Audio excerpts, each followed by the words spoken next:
This book's gonna break my heart probably and be really upsetting. I have 71 pages left. I still find myself very attached to this world and wanting to read more. My final thoughts on the Lost Girls of Paris. Enchantée.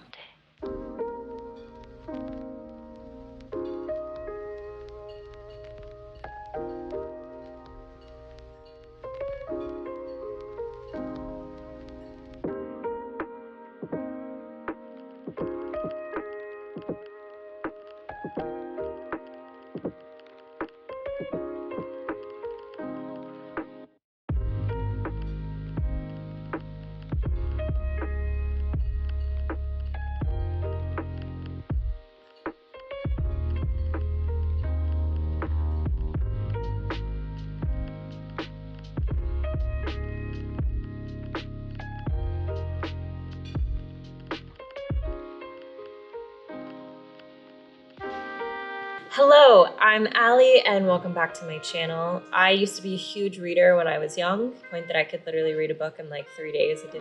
I would just literally wake up, read, eat, read, all that. So I'm working on picking up that hobby again. I'm reading 176 pages today and we're actually starting this much later than I would like to.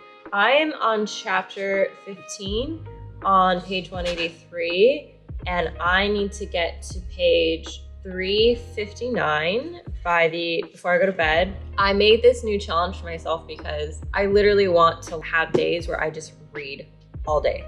And that's what I want to do. And I think that's a perfectly well and acceptable hobby to have. Thank you very much. Very much into historical fiction, The Lost Girls of Paris. I think it's based off of circumstances and then she created her characters and gave them sort of the life that if this had happened, this is what it would be. And it's about the SOE, which was, oh God, I can't remember what it represents now. I'm gonna put it on the screen when I find it later. But SOE was especially like a special operations that Churchill did where he sent agents in during World War II.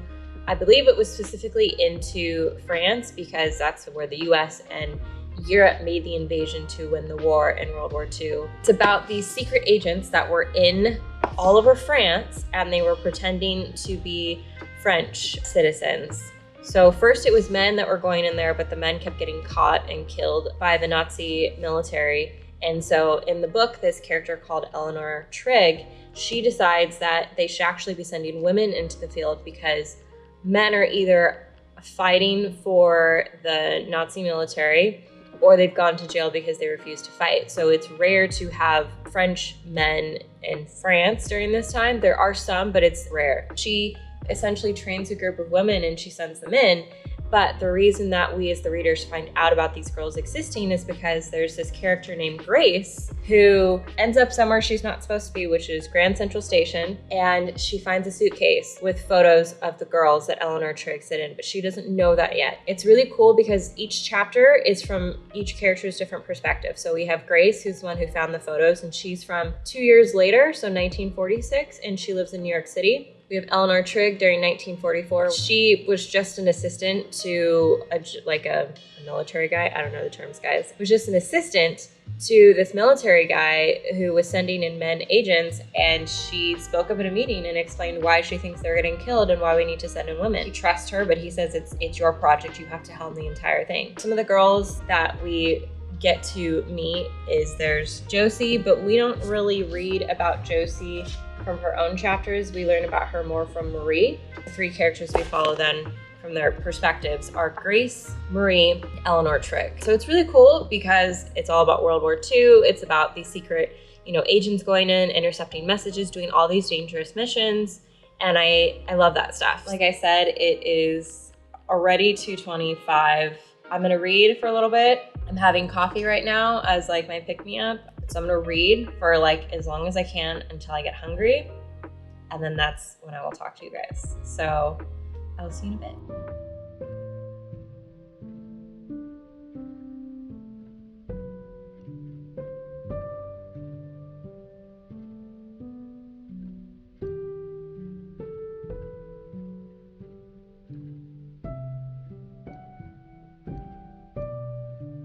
Okay, I didn't last very long before realizing I needed to eat. something, because I mean, it's 3. So I got some leftover pasta. So I only got through 1 chapter, but I just found out what happened to the missing girls who were agents in the field in France. And it kills me because, so I'm kind of going through this mystery with Grace. This book's gonna break my heart probably. Probably gonna break my heart and be really upsetting based on information that Grace just received from one of the girl's sisters who was a secret agent in France. She said that like she worked for the SOE, she was a radio operator, she wasn't allowed to go on the field because she didn't have it in her, according to Eleanor. That like rumors came through to her office that that's what had happened to them. Like awful, terrible things, because there's this thing that the Nazis had called Nacht and Nebel, night and fog. They wanted a person to completely disappear and never be heard from again, like you didn't even know about their existence whatsoever. All right.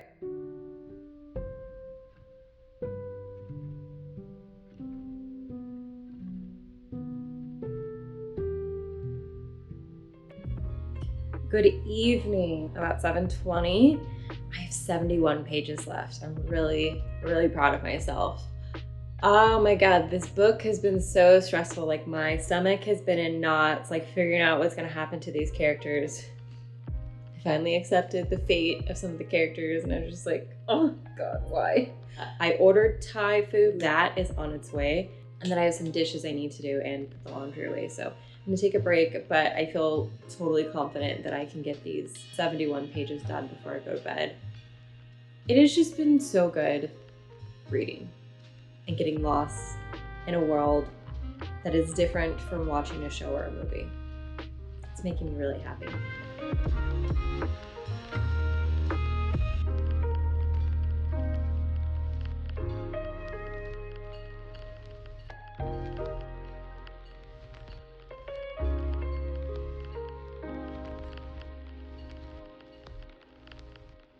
We ordered jasmine rice. Everything's vegan, by the way. So these are vegan spicy buffalo wings, orange chicken, and then, ooh, been so bad. Spicy broccoli with tofu.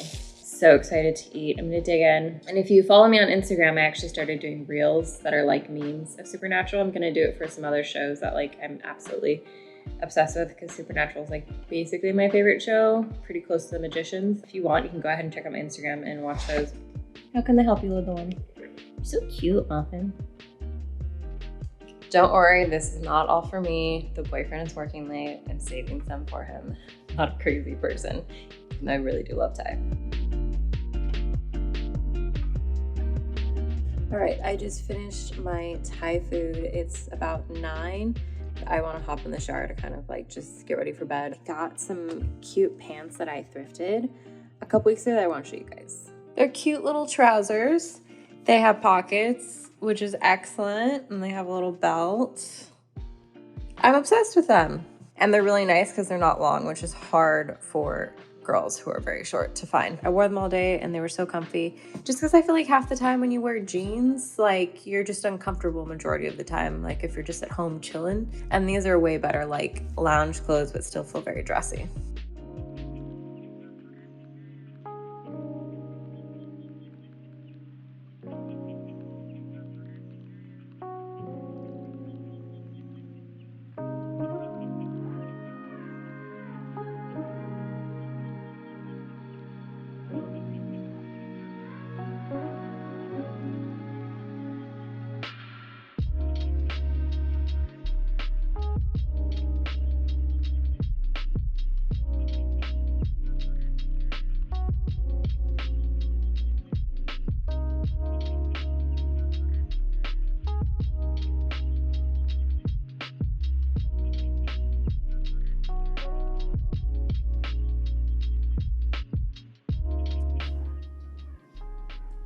I made myself some ginger tea.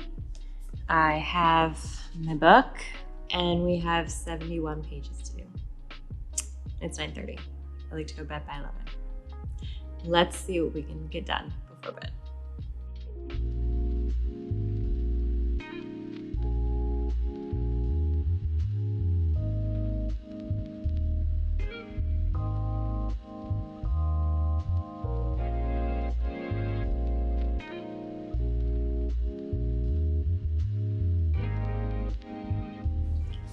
All right, it is 11:19.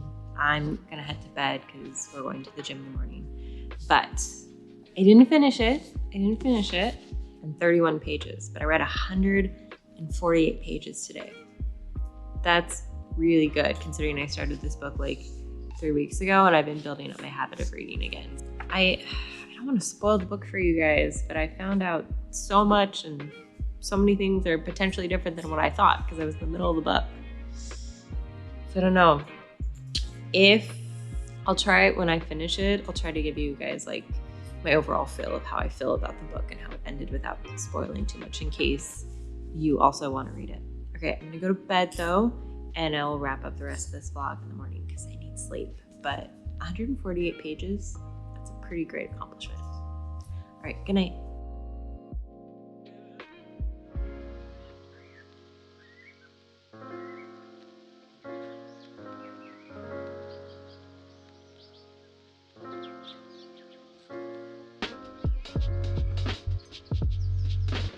I did it! I read the book, the entire book, in 24 hours. However, there might be a few things you're wondering. One, yes, I have new hair. Thus, I'm not filming this on the exact day that I finished the book. I had a few life things that happened, and then the next day I got my hair done. So now I'm here, wrapping up this video and giving you my final thoughts on The Lost Girls of Paris. I don't even know where to start. I told myself I wanted to be very careful to not give spoilers because if, from my experience, if this intrigues you and you want to read it, I want you to be able to have that opportunity to read it and experience it without spoilers. This book, the way that Jenoff writes, her words are just, they're so delicious. And she'll describe the weather, the touch of something, even the way that someone feels like romantically for someone or when they're scared or anything that the character is feeling, you feel like it's happening to you. That's how descriptive she is. She's very swift with her pen. And what I mean by that is if describing something and a feeling or emotion in one sentence, she really gets to the point and she makes sure that you feel it. Of course, anytime you're gonna read a book in 24 hours, you're gonna be very overstimulated. I literally went to bed and I don't remember exactly what I dreamt because it was like very deep in REM, but I have like these small pictures that popped up in my brain after I woke up. I literally felt like I was Marie, who is the British agent that gets sent into France. You know, she does the wireless messaging, she does couriering, she does a lot of things in the book. And I just had these such vivid dreams as if I was her in France and this man who they call the Vesper, who's in charge of the whole like sort of secret organization.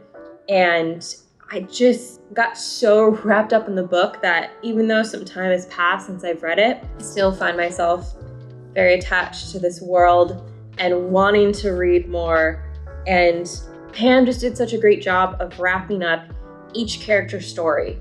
You may have not been happy in a sense of how the story ended, but I think it ended in a way that was very cathartic for the readers. Again, I'm not gonna mention what happened to the girls that were agents that were sent to Paris. You have to find out for yourself. Past Allie had an idea midway through the book of what had happened, and boy, was I very wrong, but also kind of right. But it was such a rewarding payoff that had built up to this moment. And then same thing with Grace, who is kind of like the forefront of figuring out this whole mystery. And I just love that her story, that her discovering what happened to these girls is more about like Grace finding a place for herself, finding her purpose, and really being okay on her own. Eleanor Trigg, who was in charge of all the girls going out there, her story gets resolved. It may not have gotten resolved the way that she hoped, but I definitely think it was a satisfying, oh no, it's a little heartbreaking, but she got a lot of answers that she was missing based on her character's history and everything that she went through. She put so much work into caring for these girls. And then with Marie, who is our field agent, Brit, who went into Paris, her story, I feel like gives me so much courage and so much resilience. And I love her because it's kind of like a character spoiler, but not too much. She asks a lot of questions, and it's so funny because her job, like they tell her that when she goes for training, like don't ask questions. Even when you're in the field, you don't ask questions. But all Marie does is ask questions. And I felt very relatable to that because I'm a very question person. I seek out answers, I need the facts, and I have to ask all these questions. So I felt a very big kinship to her, and just so much bravery and inspiration in the choices that she made and why she did them and how she found her way. Because Grace, also in the book, Grace and Marie both felt like that they couldn't like achieve certain things, that they were weak and that they weren't strong based on things that had happened in their life. And then you have Eleanor, who really believed in these girls and like wanted to create this thing to work for them and to really help with the war. It's not black and white, it's gray. Honestly, I give this book 5 stars. Did it meet my expectations? Yes, I would say it did. Probably beyond what I expected. However, I thought it was gonna have a different ending based on me wanting a happy ending for some crazy reason. Which it is, but it's not. It's a real-ish ending, and I think that that's important. If you're gonna dive in and read this in the course of like, a couple days, just be prepared that it's gonna be very emotionally draining, but so worth it, because I think that's why we dive into these books. We dive into them for escapism, but also to maybe learn things and find things of ourselves in these characters and just really learn about other people's perspectives and what they go through and all that. And I think the book is great. I'm definitely gonna read more books by Pam. I hope you go read this book. I will link it in the description down below if you would like to read it. And for my next book, I will be reading Origin by Dan Brown. That is another historical fiction. I'm obsessed with Dan Brown, and we will talk about him more in my next reading vlog. Thanks so much for watching. Bye.